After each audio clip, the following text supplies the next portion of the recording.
Welcome back to another episode of the Miami Heat Roundtable. My name is Amir, and I'm joined today by the usual suspects. We have Martel. You can find him at the Miami Heat Zone podcast.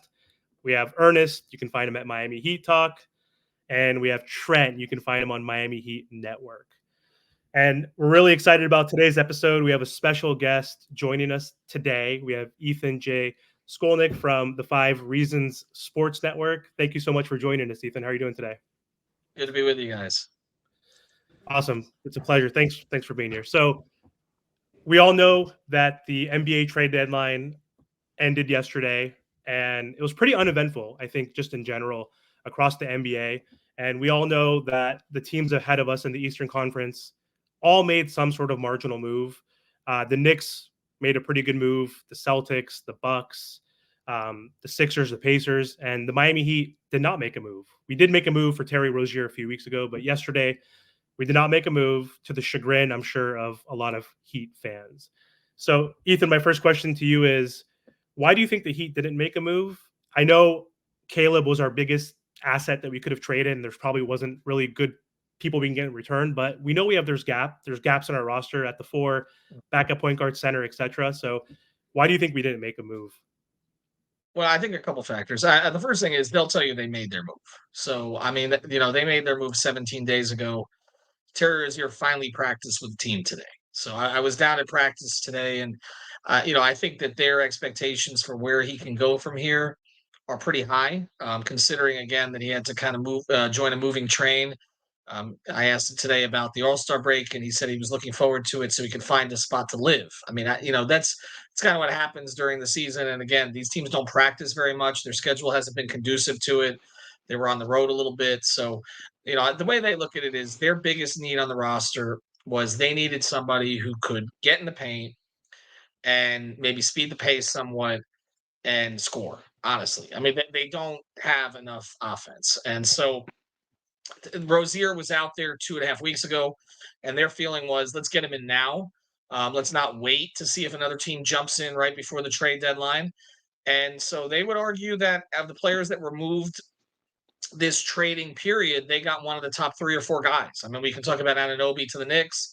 Obviously, Harden was traded a little bit earlier. Siakam was traded to Indiana, but Rozier's in that mix in terms of the season that he was having. And so that's the way that they view it. You look at the players that were traded yesterday, probably the most significant move in the Eastern Conference was Bogdanovich. I'm curious to see, though, how Tibbs uses him. We know Tibbs doesn't like to go deeper than about 7 or 8, particularly in the playoffs, and so I want to see how that roster kind of plays itself out.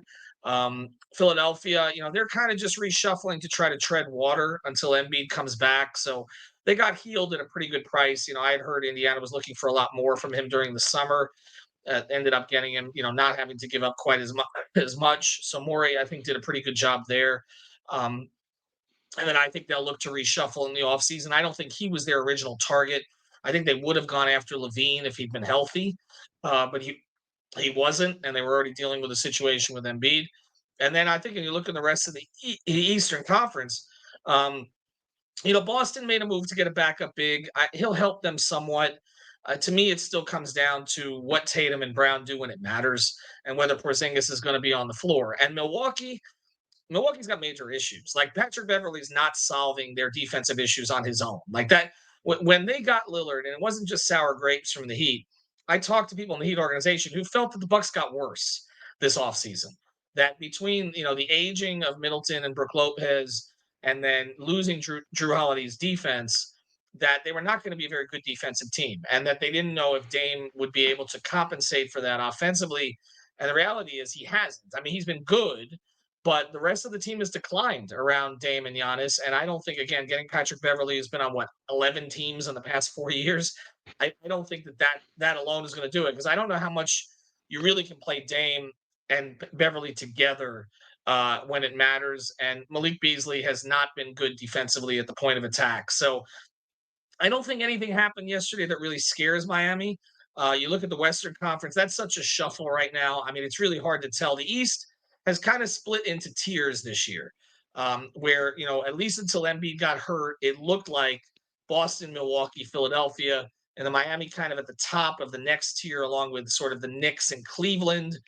You had Orlando, Indiana were kind of sort of the upstarts, then teams that should have sold like Atlanta, Chicago, and Toronto, and then teams that aren't competing. And it's pretty clear in the Eastern Conference. In the West, I don't know who's coming out of that thing. I know Denver's going to be there at the end. The Clippers have looked good for about 6 weeks now, but I mean, beyond that, it's kind of hard to tell. So I don't think anything happened yesterday that really freaks Miami out. They have to figure it out internally. Like they have to figure it out. Hero, Butler, Bam, because Tyler puts himself in that category. The three of them need to figure out how to be a plus when they're on the floor together. And that's only going to happen if Jimmy cares. It's only going to happen if Bam is more aggressive and stops settling just for the dotted line jumper. And it's only going to happen if Tyler figures out how to play off of them. And if that happens, they've got a chance. If it doesn't, they don't. It always comes down to your best players when it matters. Great point, Ethan. And I'm really glad that you mentioned the fact that the Heat made, like, they did what they wanted 17 days ago. Because let's be honest, in my opinion, if Miami made the trade for Terry Rozier not 17 days ago, if they did it yesterday, there would be a parade in Biscayne Boulevard. Like, you can never please Miami Heat fans, in my opinion. But with the fact that you said that they got what they wanted with Rozier, we know that Martin was a tradable asset. I didn't want to let him go unless it was for someone that can help us down low. But here's my question for you, and I think it's kind of a two-parter, because now that the trade deadline is over, we know what's coming up next, the buyout market. Everybody's talking about the buyout market. A lot of people are getting released. A lot of people are rumored to get released. So here's mine for you, Ethan. We talked about this a little bit yesterday, but I want to know, is there somebody particular in the buyout market that you feel is going to work perfectly with Miami? And does Miami already have their eyes on someone probably with the buyout market? Well, there are 3 or 4 names, I think, and the first thing is to caution everybody because typically buyout players don't add anything. This is a little bit skewed because Kevin Love was such a perfect fit last year, and honestly shouldn't have been cut loose by Cleveland, but I think his pride was hurt that he wasn't playing there anymore. Honestly, they could use him right now. He'd probably be playing ahead of Dean Wade right now, but he struggled from 3 last year, and defensively, excuse me, he'd fallen off even more. But typically, buyout players work out like Mike Bibby worked out for Miami. Like it's not usually a place where you can get someone who's going to close for you. And that's the way Miami evaluates things. I always talk about this. Their whole thing about acquisition of players is this somebody that Eric Spoelstra would use? Is this one of 7 guys that Eric Spoelstra would use to close a game? If it's not, they're not going to give up much for the player. So in a buyout situation, you don't typically have to give up much. Now they can give up. They do have a mid-level. They have a vehicle that they could bring someone in if they needed to. So here are the names I would watch. They can't sign anybody because they're over the first apron. They can't sign anybody who's making more than 12.4 million prior to the buyout. So Heat fans are always complaining they don't spend enough. Well, they spent enough to get themselves above the first apron, which limits their flexibility. And mostly the reason that they don't spend is because of flexibility. It's not because of money. It's because they don't want to lose some of these vehicles. And it's another reason why they will not go into the second apron. I don't think under any circumstances. They will make sure that Andy figures out a way to get them under. But the guys I think the guy I would like them to go get is Thaddeus Young. That would be my preference because I think he can still play a little bit. But beyond that, he's a great locker room guy. He has had that reputation pretty much everywhere he's been. He's very close with Andre Iguodala, who has very positive feelings about the Heat organization and expresses them all the time. And I just think he's a perfect guy to add to that locker room. And I think Spo would use him as a small ball 5. I think he would use him occasionally next to Bam. The guy I think they're going to go after is Gallinari because they have been obsessed with Gallinari for years, and they have a habit of cycling back. Like they got Gary Payton 10 years after they wanted to get him. They thought they had Gary Payton all the way back when they re-signed Tim Hardaway in 1996. They thought they had Gary Payton signed. And by the way, Gary Payton's agent was Aaron Goodwin, who happens to be the same agent who represents Dame Lillard. They thought they had him, and Gary went back to Seattle at the time. They ended up getting him 9 years later, past his prime, but he helped them win a championship. Jake Crowder, they went after for years. Like everybody was making a big deal about, well, they got Iguodala during the COVID season. Their target was Crowder. They were trying to get Crowder forever. Trevor Ariza was another one they had looked at for a long time. There's a long list of these guys. Well, Gallinari, they've almost traded for him at least 3 times. Okay. And the last time that they almost traded for him, they might happen again, but it happened during the COVID season when they made the trade for Crowder and Iguodala and Solomon Hill. Gallinari was supposed to be part of those deals, but he wanted 3 years and they offered him 2. He wanted 3 or 1. They offered him 2, and so they didn't end up getting him. It's interesting because if they had gotten him, he was closer to his prime at that point. I wonder if that might have helped them get over the hump in the finals because they didn't have enough scoring when Goran went out and Bam got hurt. But anyway, it didn't happen. So at this point, I don't know how much Gallo has left. He's always hurt. He's not really their prototype player in a lot of different ways. They've kind of tried to recreate the prototype with Jovic. He's sort of what they want Jovic to become. So I feel like maybe it might be a way to bring him in to kind of mentor Jovic. Kevin's already doing a little bit of that anyway, but that's the guy I would look at. The other one I would look at is DeLon Wright. Obviously, relationship with Darrell. Darrell came back for Udonis's jersey retirement. And DeLon was around the Heat organization a lot. I used to see him a lot around there. So they're familiar with him. And he'd give them a point of attack defender. I don't know how healthy he is right now, though. He did give Tyler fits in the playoffs a couple of years ago, if you remember. And I think he can add that element. And so, he doesn't make a ton of shots now, but honestly, he could be he might be an upgrade over Josh defensively from what we've seen this year. So he might be somebody that they add to the mix also. Those would be the 3 names. And the other one that's come up, but I haven't heard anything specific about him with Miami, but he makes sense as someone they would target is Otto Porter. But again, with Otto Porter, the question is how healthy. So those are the 4 names I would watch. Also, they're releasing RJ Hampton from his 2-way. I think they're going to probably promote Alondas Williams to that. He's been tearing it up with Skyforce, and I think there's some concern that he might get poached. But another option is Bouye, who they like a lot of things about him, but there's some things they want to coach out of him.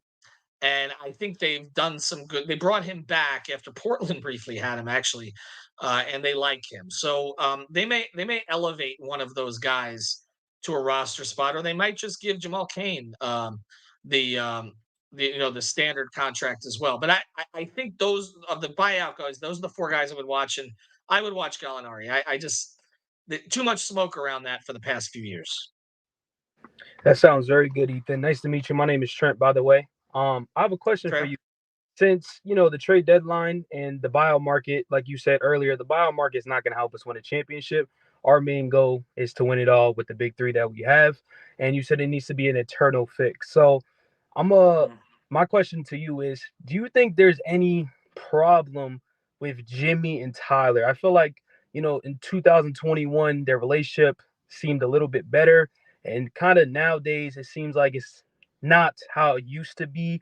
And, record-wise, when all big 3 is together, it's like 31 and 35 since like the start of last season. So it's not the greatest at the moment. And like you said earlier, too, if we're going to win a championship, we need them all playing well together. So do you think there's any problem, or do you think it's just the team's just not constructed well enough to, go over the hump? But I'm mainly on the big 3 of the sense of Tyler and Jimmy. I don't think there's a personal issue with Jimmy and Tyler. I think their relationship has gone up and down. Okay. I think there was, when Tyler was drafted and Jimmy signed, Jimmy invited Tyler to Chicago. And Tyler stayed with Jimmy for a week in Chicago. Not only did he stay with him for a week, Jimmy came down to close on a house and had Tyler fly down with him. It was at the closing with him. So Jimmy, like he sort of saw with Jaquez and Jovic, that he's kind of taken some guys under his wing. He did that with Tyler. There was some stuff I heard about in their second season that involved people around them that I think damaged their relationship for a period of time. I don't want to get into a ton of details, but in sports and locker rooms, there's typically something that damages relationships between guys. So I had heard some stuff in the second year. But it seemed to have been patched, whatever it was. I don't think that's the issue. I see Jimmy wait for Tyler. I remember on Tyler. I think it was on Tyler's birthday that Jimmy was waiting by the door. Says, when are you guys all going to dinner? Hit me up, this and that. So I don't sense a coldness there at this point. I don't, look, it's never been like Jimmy and Bam are not close. You know what I mean? Like they're not close. Like I don't think there's any personal strife there, but they're not like we see certain. It's not like Curry and Clay. Okay, they're very different people.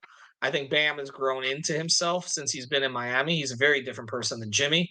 Um, I think Bam cares more about what everybody in the locker room thinks of him than Jimmy does. And so I don't think it's always been a perfect natural fit in terms of personalities. But I think the bigger issue is I think they get along well enough. I think the issue is it's an on court fit, and Jimmy and Bam have accomplished a lot considering that they don't fit perfectly. Like there are not a lot of if you look at the duos around the league that have had success, usually one of them is a 3-point shooter, at least. Like they occupy similar places on the floor. And I think that's the real issue. I don't even think it's the on ball stuff. I think it's Jimmy likes to operate from the post out to the mid range, right? I mean, he's made it 3 in 10 straight games, but that's not his game. Bam likes the dotted line jumper. That's where everybody wanted him to shoot that. That's what he's been shooting, right? And nobody on the team can throw him a lot, although Terry looks like he has the ability to do that. And Tyler likes to get to that floater. So you're all occupying similar places. And I talked to Josh about that. And Josh, that's been one of the struggles Josh has had is that he likes to get into the paint to that floater. That's where he's comfortable. That's where he builds rhythm. He's like, but everybody's already there. And I think that's why Duncan, even though he had improved some of that dribble drive game and mid-range game and stuff, but we know that Duncan has gravity that nobody else on the team has. And I think that is why those lineups have always looked better with Bam and Jimmy, because it's created more space. And the numbers suggest that those lineups are better. But the problem is that Duncan's upside is not Tyler's upside. The team doesn't view it that way. And so it's the three of them that have to make it work. Like, they need to get Duncan going. He's in a bit of a rut right now. They need to get Hawkins going. Jaime came back from the groin injury and has been out of rhythm, out of sorts. I don't think him competing in this. We reported the slam dunk thing first. We knew it was going to happen about 2 months ago, but I don't think it's the best thing for him right now. I don't think, honestly, he needs a break instead of, dunking, doing Rising Stars, and doing 25 promotional appearances in Indianapolis. Like, I think he could use a week or two, but it is what it is. So they need to get those guys going. But ultimately, they need to figure out – the Tyler thing is the most important thing they need to figure out because, I mean, it's always the third guy. It's always the third guy. Like, if you go back in Heat history – it's if you go back to the very beginning, it was Tim and Zoe and Mash, and then they subbed out Mash, and they brought in Eddie, and then they subbed out Eddie to get other parts, and then it's always going to be the third guy. That's who everybody asks for.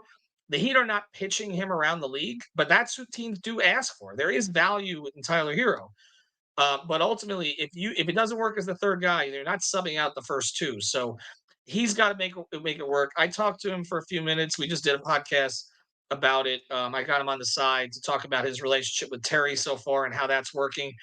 And he seems energized by it. I know people took the comments as kind of anti-Lowry. I just think he likes having someone who'll run with him and who kind of has energy, because Kyle had sort of very negative energy by the end. And so I think that there's a real opportunity for Tyler and Terry to create something together that is a game beyond just Jimmy and Bam. And I think if Tyler just needs to find a niche with somebody on this team so that he's additive to them instead of subtracting from them.